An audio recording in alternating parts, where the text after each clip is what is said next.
The book had always been in our house, though nobody spoke of it openly. My grandmother kept it hidden in a trunk at the far end of the basement, under quilts that smelled of mothballs and dust. Sometimes, when I was young, I'd sneak down there just to look at the trunk. I didn't dare open it at first. The air round it seemed heavier, as if the old wood contained not just objects, but a weight that pressed it into the lungs. The basement lights buzzed weakly when they flickered on, throwing long shadows over the boxes stacked against walls. Our house in Chicago was old, creaking floorboards, drafty windows, and that constant smell of damp plaster. My parents said the basement was where they stored things from the old country, heirlooms and papers that no longer fit in our lives. But I knew the trunk wasn't just storage. I first saw the book when I was 7 years old. It was a rainy afternoon, the kind of gray Chicago day when thunder rolled low and steady, like a giant clearing its throat. My parents were upstairs arguing quietly in the kitchen, and I crept into the basement, chasing the thrill of sneaking where I wasn't supposed to go. I pulled the quilts away one by one. Finally, the trunk sat bare before me. Its lock was rusted, weak. I pressed my thumb against the clasp and it snapped open, brittle as old bone. Inside, wrapped in a strip of torn cloth, lay the book. It was larger than any I had ever held, bound in leather so dark it was nearly black, though streaks of brown showed where it had cracked. The edges were uneven, jagged, as though it had been cut by hand rather than machine. My fingers trembled as I lifted it free. The leather was cold, even in the sticky warmth of summer. I opened it. The smell hit me first, a stench like burnt paper mixed with something metallic, almost like blood. The pages were yellowed, brittle at the corners, yet covered in ink so dark it looked wet. Strange symbols crawled across the paper, a language I didn't know. Circles within circles, shapes like stars but not quite, lines that intersected in ways that made my eyes blur. In the margins, written in a sharp, spidery hand, were notes in English. My grandmother had told me once that my great-great-grandfather had been a student of the unseen, but she never explained more. I realized then that these were his words. The ritual of binding requires silence, absolute silence. They are drawn to the corners of the room. Do not stare directly into the eyes. The eyes are doors. I didn't understand what any of it meant, but even at that age, the sentences made something inside me twist. It felt wrong, like I shouldn't be reading them. I closed the book quickly, shoved it back into the trunk, and buried it beneath the quilts. At night, but I began to dream. I couldn't never forget it. The dreams were always the same. I was standing in our living room, but the windows were gone, replaced by endless black walls. In the center of the room sat the book, glowing faintly as though lit from within. Around it stood figures, tall, faceless, cloaked in shadows. They whispered in a language I didn't know, but I could feel the words vibrating in my bones. I would always wake up gasping, heart hammering, the echo of those whispers still rattling in my head. My mother said it was just nightmares. My father told me I had too much imagination, but even as a child, I knew the book was the root. And then, one night, something happened that was not a dream. It was winter in Chicago, bitter cold, the kind that freezes the windows with lacework frost. The heater in our house rattled and groaned, but never seemed to chase away the chill. I had gone downstairs for water in the middle of the night.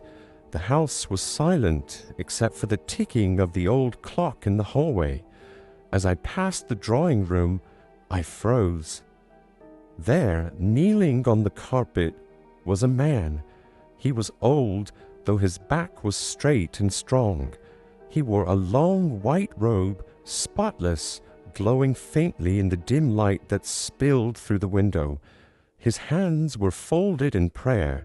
His lips moved silently, as though reciting words I could not hear. I stared, every hair on my body standing on end. My first thought was that a stranger had broken in, but something inside me knew better. The air was thick, heavy, as though the room had been sealed off from the rest of the world. The man did not look at me. He continued praying, bowing his head deeply, his movements slow and deliberate. I wanted to scream, to call for my parents, but no sound came out. My throat felt locked. I took one step backward. The floorboard creaked. The man stopped. He didn't turn toward me. He didn't rise, but his lips stilled, and for a moment the silence in the room was absolute, crushing. My chest tightened until I thought I might faint. Then, without a sound, he resumed his prayer. I ran. I bolted upstairs, clutching the banister, heart pounding so hard I thought it would burst. I slammed my bedroom door shut and dove under the covers. The next morning, I crept into the drawing room. The carpet was empty. The air smelled faintly of something, incense, maybe, or smoke. My parents acted as though nothing had happened, but I knew. That was the night I realized the book wasn't just paper and ink. It had opened something in our house, something that watched us even when we didn't see it. After that, I never felt alone. When I walked past mirrors, I sometimes thought I saw movement that wasn't mine. In the quiet of night, I heard faint whispers coming from the basement. Once, I found the trunk unlatched, though I swore I had shut it tight. I never told anyone. I didn't have to. My grandmother's eyes told me she already knew. One evening, she took me aside and said softly, "There are things you must not touch. That book is not for children. It is not even for men. It is a burden. Promise me you will never open it again." I promised. But promises don't erase memories, and the book never truly left me. That was only the beginning. The night of the man in white marked a turning point. Childhood ended that night, though I was still only a boy. For years afterward, I'd lived in a state of uneasy awareness, as though the walls of our house breathed and the shadows shifted of their own will. When I turned 12, I made the mistake of opening the trunk again. It was summer, humid and sticky, the kind of heat that clung to skin and made the whole house smell of mildew. My parents had gone out for the evening, leaving me alone with my grandmother. She dozed in the rocking chair upstairs, her head nodding gently to the hum of the fan. I crept into the basement, flashlight in hand, my heart racing with the mixture of fear and curiosity only a child can muster. The quilts were lighter than I remembered, or maybe I had grown stronger. The lock, brittle and worn, snapped again without resistance. There it was, the book. I told myself I would only glance at it, just enough to satisfy the gnawing in my chest that never left me since that winter night. But when I opened it, time seemed to slip. The pages no longer felt like paper, but something else. Parchment that pulsed faintly beneath my fingertips, like skin stretched thin. The symbols twisted as I stared at them, shifting shapes when my eyes moved away. The margins were filled with my great-great-grandfather's cramped handwriting, more frantic this time, notes written in haste. The man in white comes in silence. Do not watch him too long. He notices. They are listening. I dropped the book, heart slamming against my ribs. The sound echoed too loudly in the basement, as though the walls had been waiting for it. That night, the man in white returned. I woke to find my bedroom colder than it should have been, my breath fogged in the air. At the foot of my bed, just beyond the glow of the streetlight filtering through the blinds, I saw him, kneeling, praying, silent. I shut my eyes and pulled the blanket over my head, whispering to myself over and over, "It's not real, it's not real." When I opened my eyes again, the room was empty, but the blanket smelled faintly of smoke, as if from a fire long extinguished. By the time I was a teenager, my curiosity had sharpened into obsession. I began sneaking into libraries, searching for anything that resembled the symbols in the book. Chicago's public libraries were vast, but the answers I wanted always seemed just beyond reach. I found fragments in dusty old occult volumes, references to bindings, to watchers, to ancient orders who believed books could act as doorways. The more I learned, the more I realized how little I understood. At night, I typed questions into early internet forums long before Reddit and modern communities existed.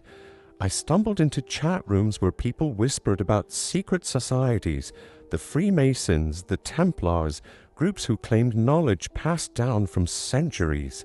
Most of it seemed like rambling nonsense, yet sometimes someone would say something that struck too close. One user, who went only by the name Argentim, once wrote, "If you have seen the man in white, you have already been marked. He is a guardian, not of you, but of the text. You cannot unsee him. Do not read aloud. Do not stare too long." I never replied. I shut down the computer, my hands trembling. When I was 17, my grandmother died. She left me nothing material, no jewelry, no letters, only a look on her face in the casket that I couldn't forget. It was peaceful, yes, but there was something else. Relief.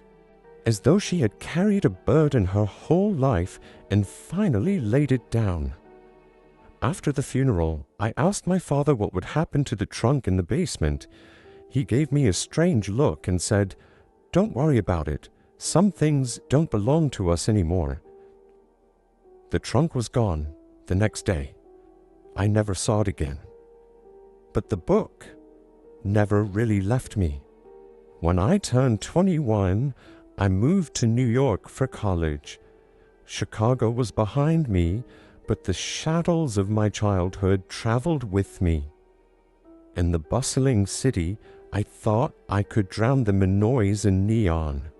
For a while, I almost believed it. Then, I met them. New York has a way of swallowing people whole.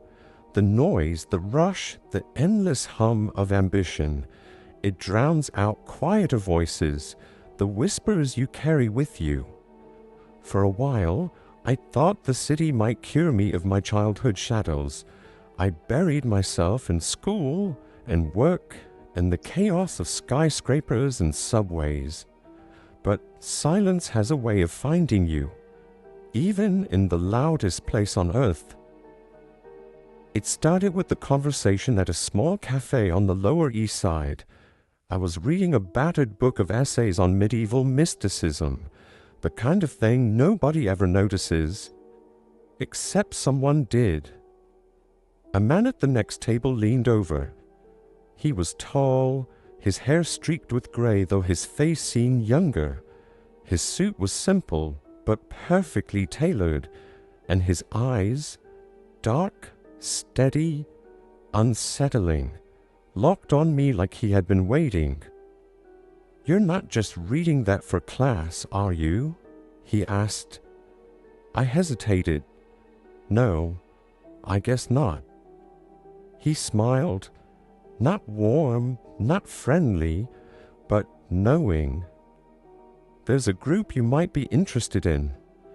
People who appreciate such knowledge, who understand its depth." I should have walked away then, but I didn't. Something in me, that restless hunger born the day I first opened the trunk in Chicago, wouldn't let me. His name was Marcus. At least that's what he told me. He gave me an address, handwritten on a slip of paper, a building in Midtown, old stone facade wedged between glass towers, easy to miss if you weren't looking. "Come by this Friday night. Bring an open mind." The building was older than the rest of the block, its face weathered with soot and grime, its windows shuttered. A heavy wooden door opened into a narrow hallway lined with portraits of stern men in robes. Their eyes seemed to follow me as I stepped inside.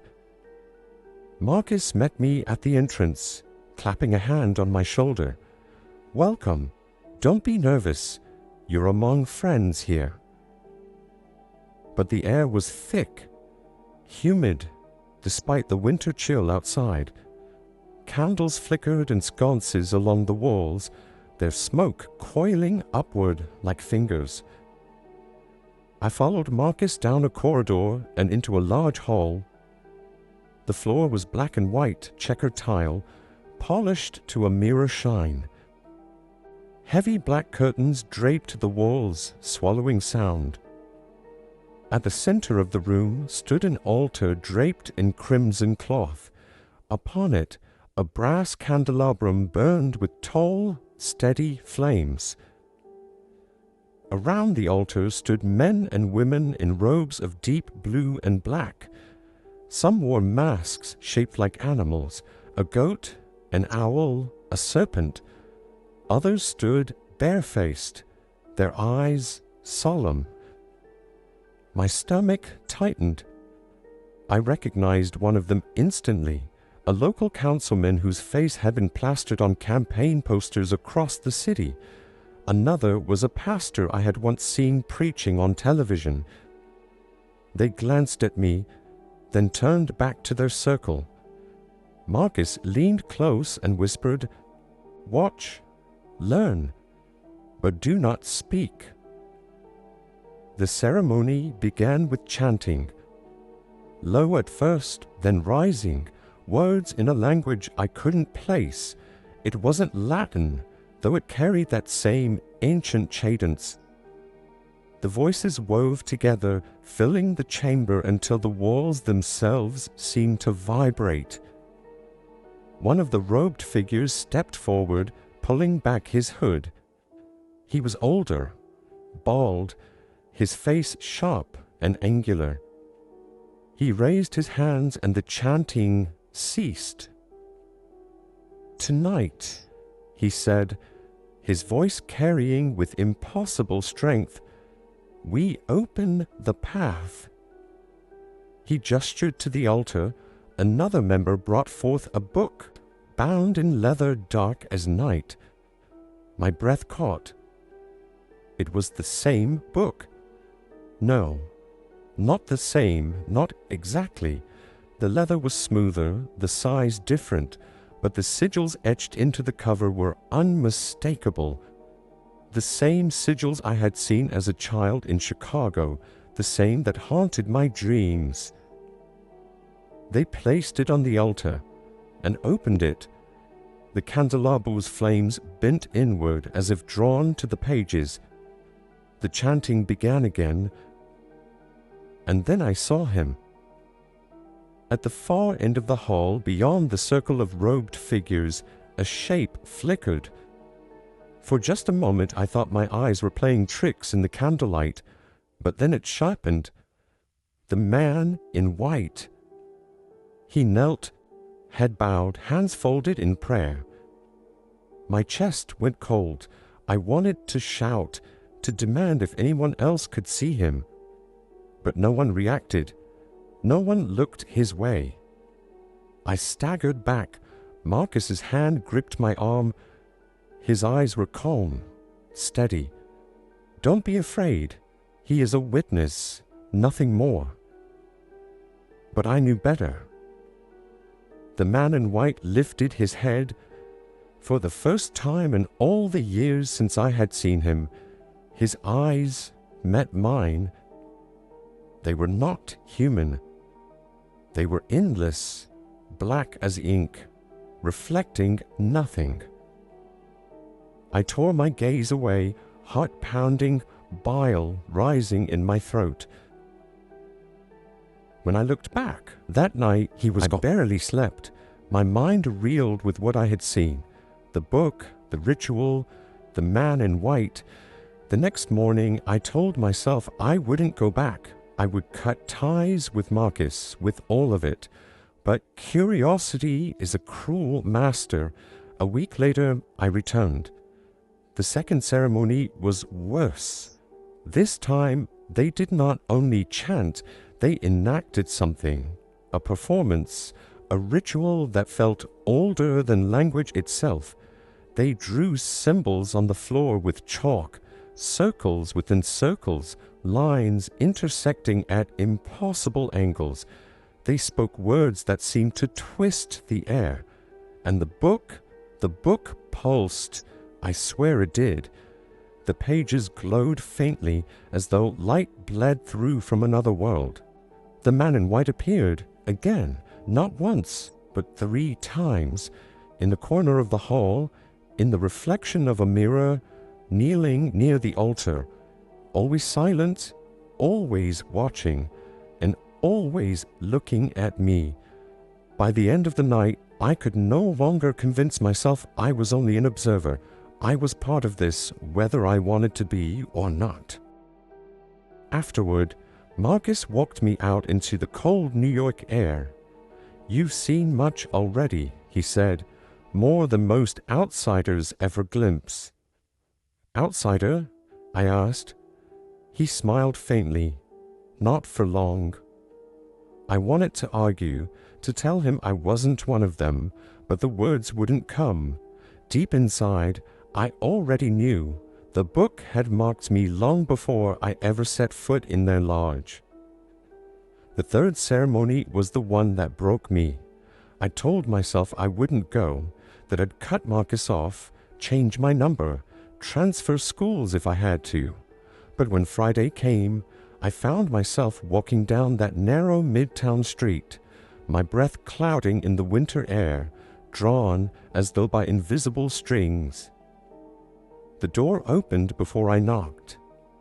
The hall was darker this time, no candles, only oil lamps that smoked and sputtered, filling the chamber with a choking haze.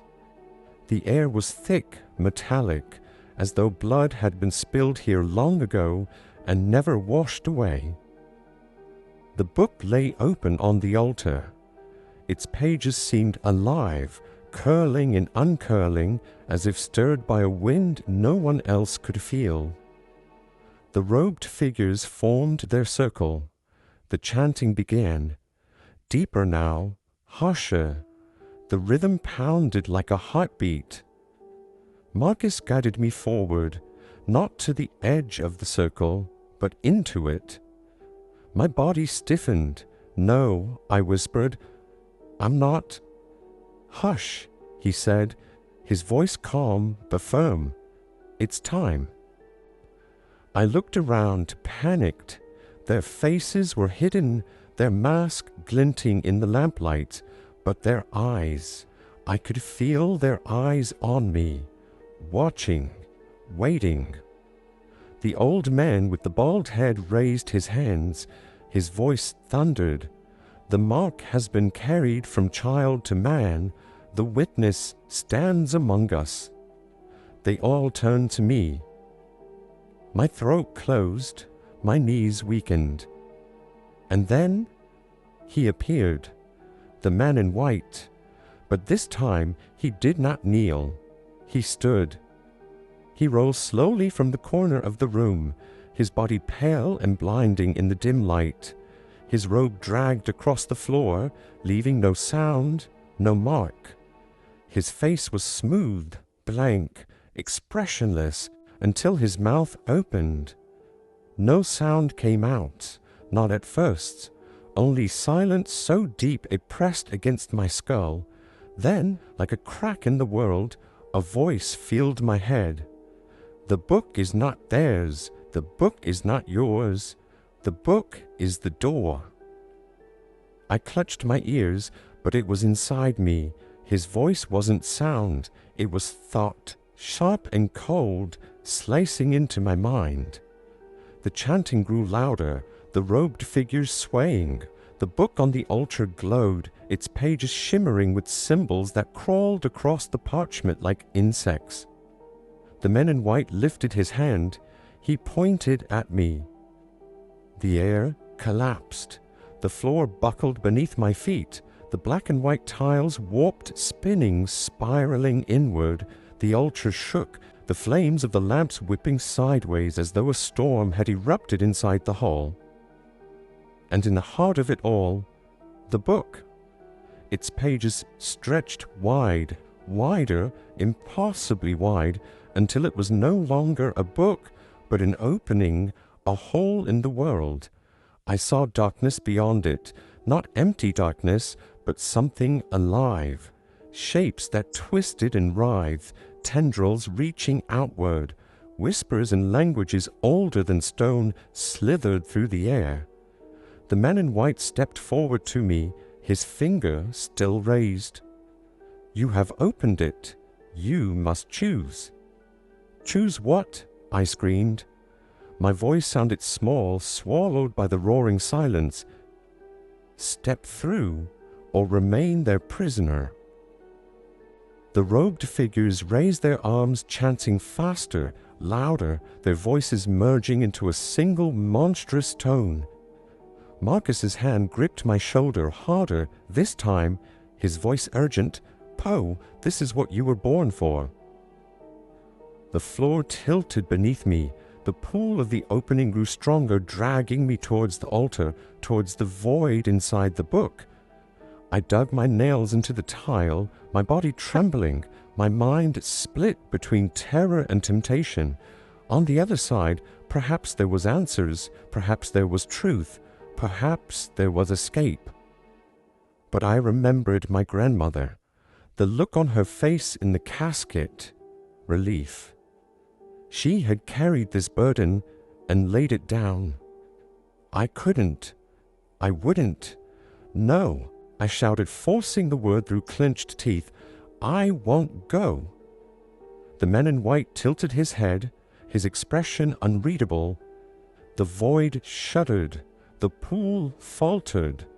The chanting broke. Screams filled the hall. The robed figures staggering, their masks falling, their faces twisted in shock.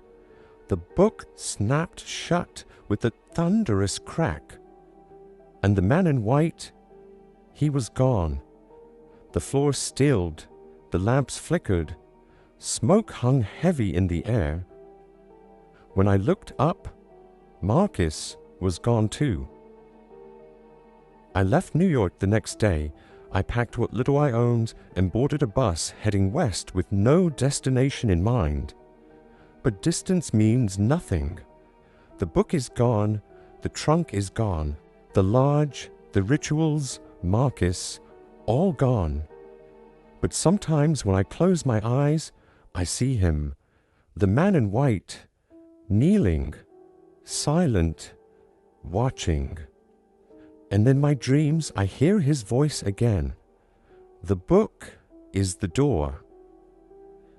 I wake with the taste of smoke in my mouth, my room colder than it should be. I don't know if I escaped. I don't know if I chose right. All I know is this: the door is still there, waiting, and someday someone else will open it.